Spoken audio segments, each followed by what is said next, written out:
कि सनातन में पंचदेवोपासना की चर्चा है। पंचदेवोपासना मतलब सूर्य, गणेश, नारायण, शिव और शिवा मतलब शक्ति। बिल्कुल सही कहा।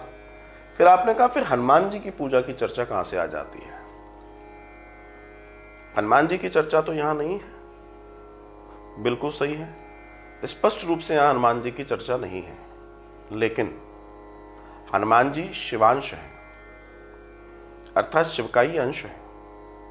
दूसरी चीज, हम जिस देवता को पूज रहे हैं, अब जैसे नारायण है तो नारायण का अवतार श्री राम है, श्री कृष्ण है, समझिएगा बात को। तो जितने नारायण हैं उतने ही राम हैं। दोनों का बल, दोनों की शक्ति, दोनों की स्थिति एक है। लेकिन अगर वही राम रिकमेंड कर दें, अगर वही राम किसी को रिकमेंड कर दें, वही राम किसी की नौकरी लगा दें, तो कौन काट लेगा? तो वही राम जी का संदेश हनुमान जी को है कि तुम कलयुग में रहोगे और कलयुग में तुम्हारे ये कार्य हैं। तो जिसे नियुक्त भगवान श्री राम ने कर दिया, तो सनातन को जानकर जिस राम को हम जानते हैं, वे राम ही स्वयं कह दे रहे हैं कि हनुमान को पूजा जाए या हनुमान यहां रहें, तो हम राम की बात को कैसे काट देंगे? दूसरा, वे शिवांश भी है। तीसरा एक और दर्शन, बात पूजने की नहीं है कि हम किसको पूज रहे हैं, बात यह कि पूजनीय कौन। बात यह आती कि पूजनीय कौन, किसके कर्म ऐसे हैं जो पूजा जाए।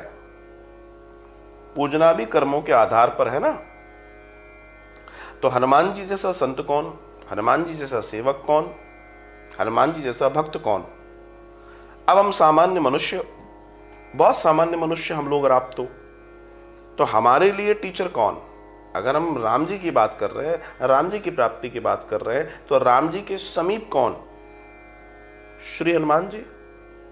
अब वो जो हनुमान जी हैं, जिन्हें राम जी ने भी अपने अनेकानेक विशेष कार्यों के लिए नियुक्त किया। अब आप विचार कीजिए, विभीषण कह रहे हैं राम जी से,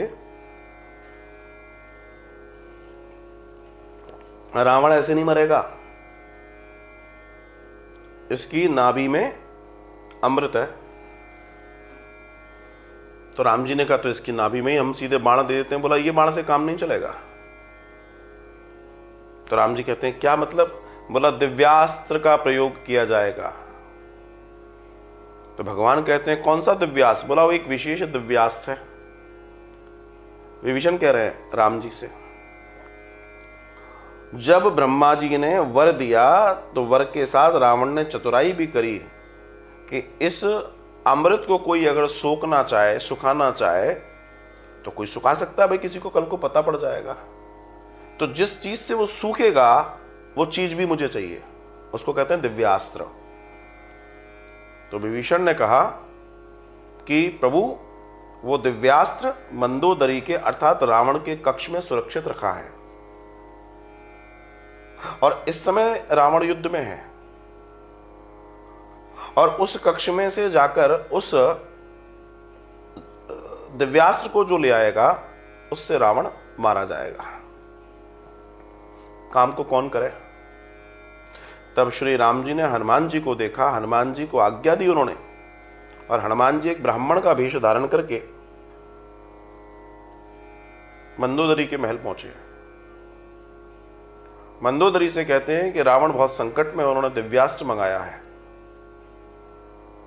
और उन्होंने कहा है कि वो दिव्यास्त्र जरूर राम जी को मालूम पड़ गया है, तो उसको विशेष जगह छुपा कर रखा जाए, यहां से हटाया जाए। दुष्ट का नाश करना है, यहां झूठ बोला जा सकता है। मंदोदरी ने तुरंत उन्हें बता दिया कि ये रखा हुआ है, इसको कहीं सुरक्षित जगह छुपा दो। उस ब्राह्मण ने उसको लिया और वो लेके उड़ गया। और वो कौन थे? पवन पुत्र हनुमान। जाकर राम जी को दिया, राम जी ने उसको चलाया और नाभि में बाण लग गया। That was Divyastra. तो बात यह है कि रिकमेंड कौन कर रहा है? श्री राम रिकमेंड कर रहे हैं कि हनुमान है, ये पूजनीय है। तो श्री राम जब रिकमेंड कर दें तो फिर भला हम उसे कैसे फॉलो ना करें, कैसे उसे ना जानें।